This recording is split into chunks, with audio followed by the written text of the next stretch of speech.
podcast kami. Untuk episod kali ini, kami akan menceritakan tentang pengalaman program universiti kami di Felda Lakas Selatan yang memfokuskan tentang vertical farming di rumah penduduk. So, tanpa membuang masa, marilah kita teruskan dengan penerangan program ini. Salam sejahtera semua. Okey, saya mulakan dulu dengan latar belakang program. Okey, program ini diadakan sebab kami sedar yang ramai penduduk yang ada ruang terhad di rumah. Maksudnya macam ruang yang sempit dan dekat rumah, di halaman rumah tu. Tapi mereka ni masih berminat untuk menanam sayur sendiri. Jadi pihak universiti UM dia ambil satu inisiatif untuk memperkenalkan kaedah vertical farming sebagai satu alternatif yang mudah dan praktikal. Oh, menarik tu. Jadi, apa sebenarnya vertical farming dan kenapa ia sesuai untuk komuniti Felda? Vertical farming ni dia sebenarnya ada satu kaedah penanaman secara bertingkat. Dia tidak perlukan kawasan yang luas dan lebih jimat ruang. Dan antara contoh tanaman yang sesuai macam bayam, kailan, sawi dan pakcoy. Kaedah penjagaan ni pun mudah untuk penduduk kampung.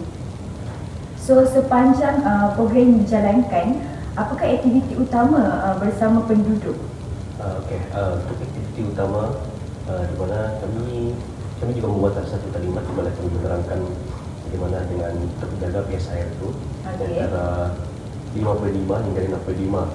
Jadi untuk PSIR ini untuk di antara 55 hingga 65 itu dia akan mengekalkan kesihatan sayur tu. Jadi ini penting lah untuk kita menjaga sayur tu supaya dia tumbuh sehat. Dan seterusnya kami juga ada buat satu kalimat mengenai dengan cara semayan pokok-pokok lah, di mana untuk memulakan tanaman ini kita perlu ada semayan supaya ada pokok ni dia tidak tumbuh dengan tak elok, jadi dia akan mudah untuk hidup lah. Untuk bahagian 4 pula bagi saya aktiviti ini biasanya jimat kos, dia memudahkan orang dan memberi pengalaman yang baru untuk penduduk dan pelajar.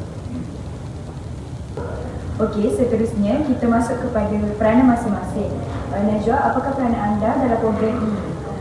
Dalam program ini, tugas saya adalah tunjuk ajar komuniti. Okey, pada 3 Disember 2005, semua pelajar dikendaki datang ke Felda Lakas Selatan untuk memberi ilmu tentang vertical farming ini.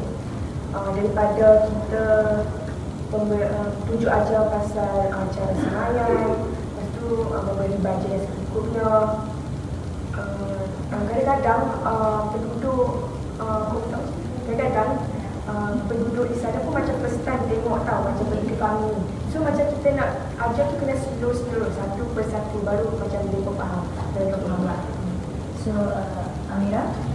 Saya pula fokus pantau tanaman dan kelengkapan. Kita cek rock, sistem siram, sistem solar dan baja. Kalau ada masalah kecil pun kita kena betulkan terus lah. Dan kadang-kadang kita kena improvise sikit kalau ada benda yang rosak. Kalau Joshua? Untuk bagian sekolah saya lebih kepada cek PSIR ataupun macam yang saya beritahu awal tadi kan, PSIR yang bagus di antara 55 hingga 65. Jadi untuk kita kekalkan kesihatan tanaman yang baik ni, kita perlu tengok tahun kita perlu perhatikan PS tu supaya tanaman kita ni dapat nutrien yang optimum. Tidak lupa dengan sesi pemantauan yang kami buat, yang saya buat, di mana setiap kali lawatan saya akan pergi tengok balik tanaman tu. Adakah biasa ada mengikut apa tadi tu 55 hingga 65, adakah tanaman tumbuh, ada yang rosak ke ataupun ada yang mati ke apa, itu peranan saya. Wah, menarik. So, lepas buat semua ni, apa yang korang belajar daripada program ni? Banyak. Kita belajar bagaimana teori vertical farming digunakan dalam situasi sebenar. Sebelum ni kami belajar di bengkel sahaja, tapi bila praktik dengan komuniti, kami fahamlah kenapa sesuatu teknik itu penting dalam vertical farming. Betul. Selain itu, kita juga belajar kerjasama dan tanggungjawab. Kita kena pastikan semua kerja dibagi sama rata supaya kerja tu berjalan lancar. Kalau Joshua? Yang paling seronok bagi saya adalah di mana kita dapat merasakan sendiri pengalaman itu, di mana tanaman yang kita tanam itu dia menghasilkan tanaman yang baik lah. Jadi ini sebenarnya memberikan pengalaman yang Luar biasa lah. yang baik, yang membuahkan hasil bagi penduduk dan bagi kita sendiri juga tentunya. Wah, bagus tu. So macam mana kalau kita ceritakan sedikit tentang kelestarian dan SDG, korang rasa program ni memberi impak ke tak? Okey, projek ni dia memang nampak sebab sistem vertical farming mudah dijaga. Sebab sistem tu pun dia macam rapi, tersusun elok. And lagi satu, dia takkan mencermakan alam sekitar. Lepas tu, kos dia rendah. Dan benda ni, vertical farming ni, dia boleh diteruskan oleh komuniti dan benda ni boleh diteruskan oleh komuniti itu sendiri. Kalau Amira? Projek ni juga sokong SDG kedua iaitu zero hunger sebab ia bantu sediakan makanan secara instan.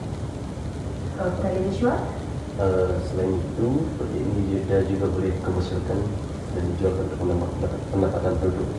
Macam sisi rawatan saya hari itu, kami ada dapat timbang sekitar satu sayur tu berapa kilo, jadi berapa kilo, berapa gram.